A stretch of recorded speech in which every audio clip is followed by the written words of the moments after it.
आदिवासी को बीजेपी के कार्यकर्ता ने आदिवासी युवा के मुंह पे पेशाब किया। आदिवासियों पर बलात्कार होता है मगर मीडिया वाले कभी नहीं दिखाते हैं। हम आपको आदिवासी कहते हैं, वो आपको वनवासी कहते हैं। यह वनवासी शब्द का क्या मतलब है? यह अपमान है आप पर, यह गाली है। वनवासी का मतलब वो लोग जो जंगल में रहते हैं। नहीं, आप वनवासी नहीं हो, आप आदिवासी हो। आप वो लोग नहीं हो जो जंगल में रहते हैं, आप वो लोग हो जिनका जमीन पर, जल पर, जंगल पर पहला अधिकार बनता है। भाइयों और बहनों, संविधान से आपको आरक्षण मिलता है, संविधान से आपको नौकरियां मिलती है, संविधान से आपके बच्चों की शिक्षा होती है, संविधान से आपका अस्पताल में इलाज किया जाता है। अगर यह मिट जाएगा तो आदिवासी कहीं के नहीं रहेंगे, दलित और पिछड़ा वर्ग कहीं का नहीं रहेगा। सारा का सारा 10-15 अरबपतियों के हाथ में चला जाएगा। अदानी नाम है, आप जानते हो, उसकी नजर आपकी जंगल, जमीन और जल पर है और नरेंद्र मोदी उसके लिए काम करता है। और अदानी जी चाहते हैं, नरेंद्र मोदी जी चाहते हैं कि ये जो किताब है ये खत्म हो जाए और उनका बिना इस किताब के राज चले। हम ये कभी नहीं होने देंगे। इस किताब को हम कभी नहीं खत्म होने देंगे। इस किताब के लिए हम जान देने को तैयार हैं। सारे के सारे आदिवासी में चंपा सोरेन जी, हेमंत सोरेन जी, कल्पना सोरेन जी, सारे के सारे इस किताब की रक्षा के लिए जान देने को तैयार है। भाइयों और बहनों, मैं आपको एक जरूरी बात कहने आया हूं। आपको हम आदिवासी कहते हैं। आदिवासी शब्द का मतलब वो लोग जो इस जमीन के पहले मालिक हैं।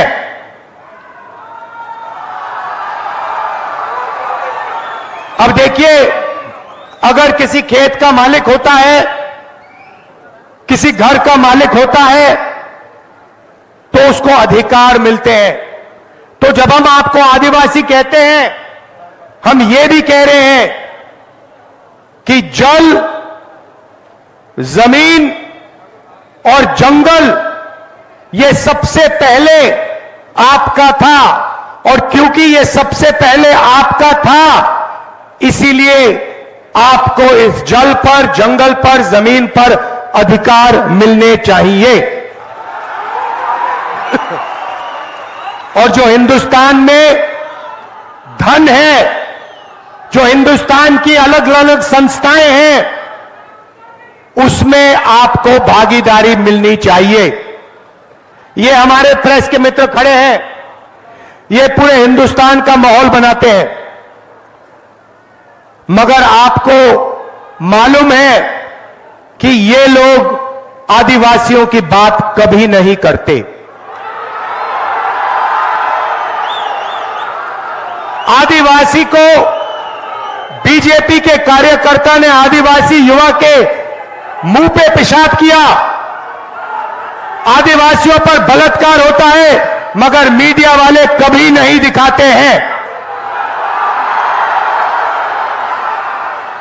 ये आपको अंबानी जी की शादी दिखा देंगे, उनके बेटे को 8-10 करोड़ रुपए की घड़ी पहनते हुए दिखा देंगे, पूरी दुनिया के एक्टर दिखा देंगे, एक्ट्रेसेस दिखा देंगे, मगर आदिवासियों के दिल में जो दर्द है, जो उनके साथ अन्याय होता है, वो आपको मीडिया में कभी नहीं दिखेगा। भाइयों और बहनों, इसका कारण है क्योंकि अगर आप मीडिया के कंपनी के मालिक देखोगे मालिकों की लिस्ट देखोगे, आपको एक आदिवासी नहीं मिलेगा। अगर आप इनके एंकर्स के नाम देखो, इनके बड़े बड़े पत्रकारों के नाम देखो, आपको एक आदिवासी, एक पिछड़ा, एक दलित नहीं मिलेगा। यह सच्चाई है। कल्पना सोरेन जी, आपका स्वागत, नमस्कार।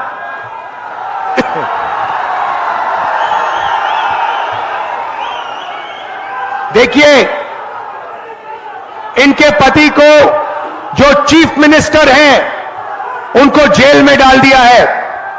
आदिवासी चीफ मिनिस्टर को बीजेपी ने जेल में डाला है।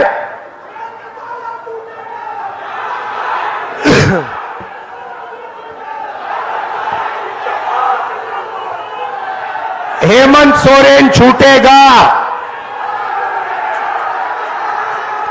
तो आप मीडिया देखो, हिंदुस्तान की बड़ी कंपनियां देखो, बड़े बड़े संस्थाएं देखो, आपको आदिवासी नहीं मिलेगा, दलित नहीं मिलेगा, पिछड़ा नहीं मिलेगा। हिंदुस्तान की सरकार को 90 लोग चलाते हैं, आईएएस अफसर हैं, पूरा का पूरा बजट वही बांटते हैं। झारखंड में कितना पैसा आएगा, रेलवेज में कितना जाएगा, शिक्षा में कितना जाएगा, सारा का सारा 90 लोग डिसाइड करते हैं। भाइयों और बहनों, आप हैरान हो जाओगे, चौंक जाओगे। उन 90 लोगों में से सिर्फ एक व्यक्ति आदिवासी है। आप 8% हो हिंदुस्तान के, मगर सरकार में 90 लोगों में आपका सिर्फ एक व्यक्ति है।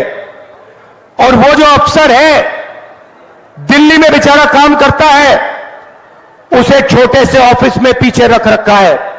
उसे कोई बड़ी मंत्रालय नहीं दी जाती है, उसे पीछे किनारे करके चुप कर दिया जाता है। भाइयों और बहनों, अगर हिंदुस्तान की सरकार 100 रुपए खर्च करती है, बजट में 100 रुपए खर्च करती है, तो आदिवासी अफसर 10 पैसे का निर्णय लेता है। आप सोचिए, आपकी आबादी 8% और आपकी भागीदारी 100 रुपए में से 10 पैसे। यह है आपकी सच्ची हालत बीजेपी के सरकार में। कोई आवाज नहीं है। हम आपको आदिवासी कहते हैं, वो आपको वनवासी कहते हैं। यह वनवासी शब्द का क्या मतलब है? यह अपमान है आप पर, यह गाली है। वनवासी का मतलब वो लोग जो जंगल में रहते हैं। नहीं, आप वनवासी नहीं हो, आप आदिवासी हो। आप वो लोग नहीं हो जो जंगल में रहते हैं, आप वो लोग हो जिनका जमीन पर, जल पर, जंगल पर पहला अधिकार बनता है। और वो आपको अधिकार नहीं देना चाहते हैं, वो आपको दबाना चाहते हैं और आपको बड़े बड़े शहरों में डोमेस्टिक वर्कर का काम करवाना चाहते हैं, मजदूरी करवाना चाहते हैं। वो नहीं चाहते कि आपके बच्चे इंजीनियर बने, डॉक्टर बने, लॉयर बने। ये फर्क है उनमें और हम में। हम चाहते हैं कि आपको हिंदुस्तान में भागीदारी मिले। हम चाहते हैं कि आदिवासी युवा आगे बढ़े, इंजीनियर बने, डॉक्टर बने, लॉयर बने, बिजनेस चलाएं, बड़े बड़े उद्योगपति बने। हम ये चाहते हैं। भाई और बहनों, आप सोचिए, आज ये आपको वनवासी कहते हैं और फिर पूरे हिंदुस्तान से जंगल को मिटाना चाहते हैं। जंगल वो अदानी को देते हैं और फिर कहते हैं भैया आप लोग वनवासी हो। कुछ ही साल में ये लोग जंगल खत्म कर लेंगे, सारा का सारा जंगल अदानी को दे देंगे और फिर आपसे कहेंगे भैया आप तो वनवासी हो, अब तो वन है ही नहीं, तो आप जाके भीख मांगो। ये इनकी सच्चाई है। भाइयों और बहनों, इनकी नीयत खराब है। ये नहीं चाहते कि आप आगे बढ़ें। आप किसी भी बीजेपी नेता से पूछो, मैं चैलेंज करता हूं, आप किसी भी बीजेपी नेता से पूछो और उससे कहो कि आप हमें बताओ कि हम आदिवासी हैं। राहुल गांधी ने कहा कि जमीन पर, जंगल पर, जल पर हमारा पहला हक बनता है क्योंकि हम यहां पहले मालिक थे। किसी भी बीजेपी नेता से पूछो और उससे कहो कि यह सच है या नहीं, वो आपको जवाब नहीं दे पाएगा। वो आपसे कहेगा नहीं भाई, आप तो वनवासी हो, आप जंगल में रहो, आप ऐसे सवाल मत पूछो, अधिकार की बात मत करो। भाइयों और बहनों, 10 साल नरेंद्र मोदी ने 22 लोगों को फायदा पहुंचाया। मैं आपको आज सिर्फ 2-3 चीजें कहने आया हूं। हम आपके लिए क्या करने जा रहे हैं। यहां मुझे आदिवासी महिलाएं दिख रही हैं। नरेंद्र मोदी ने 22, मैं आपको बताना चाहता हूं हम आपके लिए क्या करने जा रहे हैं। क्रांतिकारी काम जो किसी सरकार ने, दुनिया की किसी सरकार ने नहीं किया, वैसा काम इंडिया गठबंधन करने जा रहा है। उन्होंने अभी ताली मत बजाइए, क्योंकि जब मैं आपको बताऊंगा ना, ताली 5 मिनट चलेगी, आप देखना अपने आप ऑटोमेटिक 5 मिनट ताली बजेगी, देख लेना। तो भाई और बहनों, उन्होंने 22 अरबपति बनाए। अब हम करोड़ों लाखपति बनाने जा रहे हैं। अब मैं आपको बताता हूं इंडिया गठबंधन और कांग्रेस पार्टी करोड़ों लाखपति कैसे बनाएगी। आप सपना भी नहीं देख सकते। जो मैं आपको बताने जा रहा हूं, जो होने वाला है, आप सपना भी नहीं देख सकते कि ऐसा काम किया जा सकता है। अब सुनिए, सबसे पहले हिंदुस्तान के सारे के सारे गरीब परिवारों की लिस्ट बनेगी। उसमें सबसे ज्यादा परिवार आदिवासी, दलित और पिछड़े होंगे। करोड़ों परिवार हैं जो गरीबी रेखा से नीचे रहते हैं, बच्चों को शिक्षा नहीं दे पाते, भोजन नहीं खा पाते, बीमार होते हैं, इलाज नहीं कर पाते। करोड़ों ऐसे लोग हैं, उनकी लिस्ट बनेगी। उनमें सारे के सारे परिवारों की लिस्ट बनेगी और फिर हर गरीब परिवार में से हम एक महिला का नाम चुनेंगे। उस महिला के बैंक अकाउंट में 10-20 हजार रुपए नहीं, 50,000 रुपए नहीं, 90,000 रुपए भी नहीं, हम 1 लाख रुपए साल के डाल देंगे। आप सोचो, 1 लाख रुपए एक साल के, 8,500 रुपए महीने के, ठकाठक ठकाठक ठकाठक ठकाठक हर महीने। क्या समझ रखा है बीजेपी वालों ने? अगर वो उनको करोड़ों रुपए दे सकते हैं तो हम करोड़ों लोगों को लाखपति बनाएंगे। करो जो करना है, कहना है जो कहो। मीडिया वाले जितना चिल्लाना है चिल्लाओ आप लोग।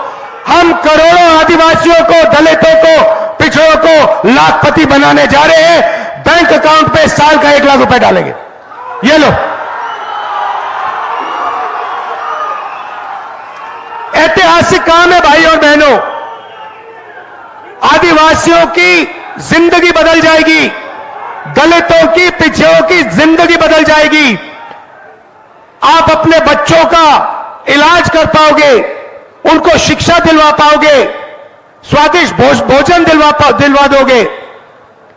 1 लाख रुपए भाई और बहनों, करोड़ों महिलाओं को।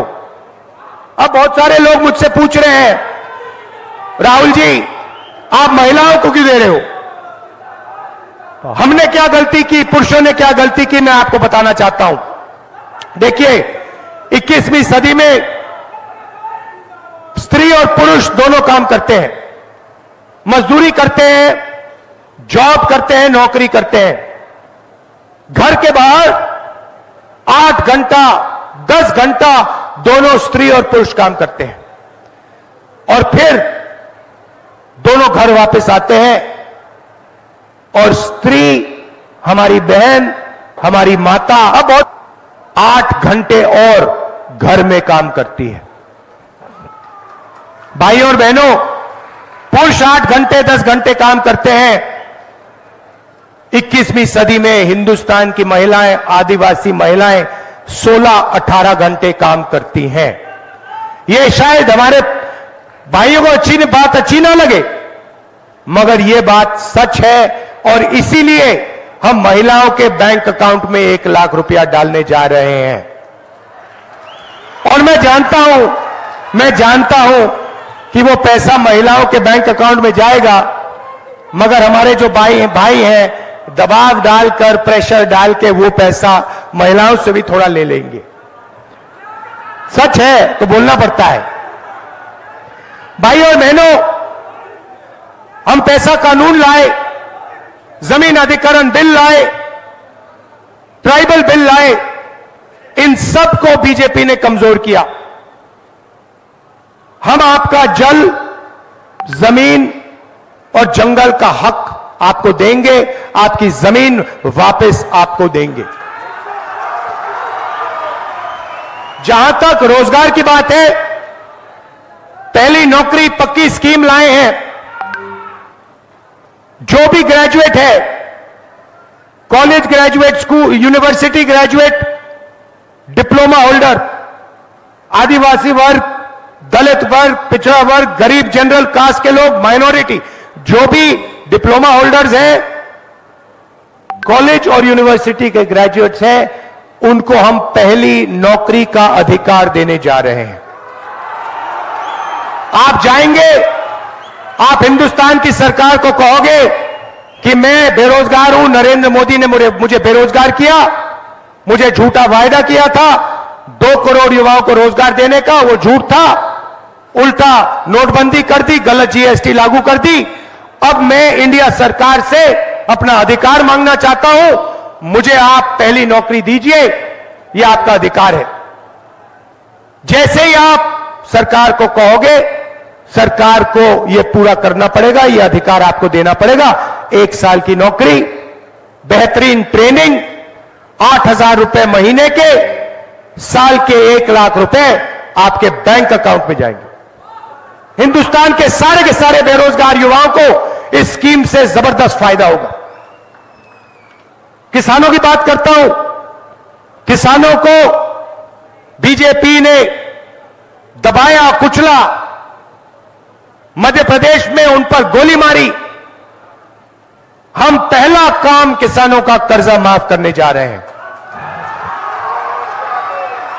और किसानों को पहली बार दुनिया में कानूनी एमएसपी दी जाएगी। आप जो भी उगाते हो उसके लिए हम एक कानून बनाएंगे कि कम से कम दाम पर, उससे कम दाम पर नहीं बेचा जा सकेगा। आपको कम से कम बेहतरीन दाम अपने अनाज के लिए, शुगर केन के लिए, धान के लिए गारंटी करके कांग्रेस पार्टी सरकार देगी। आखिरी बात रही है मजदूरों की बात। आप मनरेगा में काम करते हो, आशा आंगनवाड़ी की महिलाएं काम करती हैं। आज आपको मनरेगा में 250 रुपए मिलता है ना। चुनाव के बाद इंडिया की सरकार आएगी, 400 रुपए मिलेगा। और आशा और आंगनवाड़ी महिलाएं जो है उनकी आमदनी हम दुगनी कर देंगे। आप लोगों को ठेकेदारी प्रथा से सबसे ज्यादा नुकसान होता है। आपको परमानेंट सरकार में और पब्लिक सेक्टर में परमानेंट नौकरी नहीं दी जाती। आपको ठेकेदारी सिस्टम से नौकरी दी जाती है। जब भी ये आपको निकालना चाहते हैं आपको निकाल देते हैं, कम पैसा देते हैं, ठेकेदार फायदा उठा ले जाता है, आपके जेब में कुछ आता नहीं। सही बात है ना। सरकार में, अब सुनो, इलाज सुनो, सरकार में पब्लिक सेक्टर यूनिट में ठेकेदारी प्रथा को हम खत्म करने जा रहे हैं। अगर आदिवासी भाइयों को, बहनों को, दलित बहनों भाइयों को ओबीसी भाइयों और बहनों को, जनरल कास्ट, गरीब लोगों को, माइनॉरिटी के लोगों को सरकार में नौकरी मिलेगी, पब्लिक सेक्टर में नौकरी मिलेगी तो परमानेंट नौकरी मिलेगी, पेंशन के साथ नौकरी मिलेगी, ठेकेदारी प्रथा के साथ नौकरी नहीं मिलेगी। यह मैं आपसे कहना चाहता था। अंत में भाइयों और बहनों, इसको बचाना है, यह आपकी आवाज है। हम सब मिलकर आपकी आवाज को बचाएंगे। ये आरक्षण को खत्म करना चाहते हैं। मैं आपको स्टेज से गारंटी दे रहा हूं, ये जो 50% का लिमिट बना रखा है, आरक्षण पर लिमिट बना रखा है, इस लिमिट को 50% को हम फाड़ के फेंक देंगे, आरक्षण को हम 50% से ज्यादा कर देंगे, तो सबको फायदा होगा। हम सबको लेकर एक साथ आगे बढ़ेंगे। ये नफरत फैलाते हैं, हम मोहब्बत की दुकान खोलेंगे, इनके नफरत के बाजार में मोहब्बत की दुकान खोलेंगे। आप सबका दिल से धन्यवाद, नमस्कार, जय हिंद, जोहार, जय झारखंड। राहुल जी को बहुत बहुत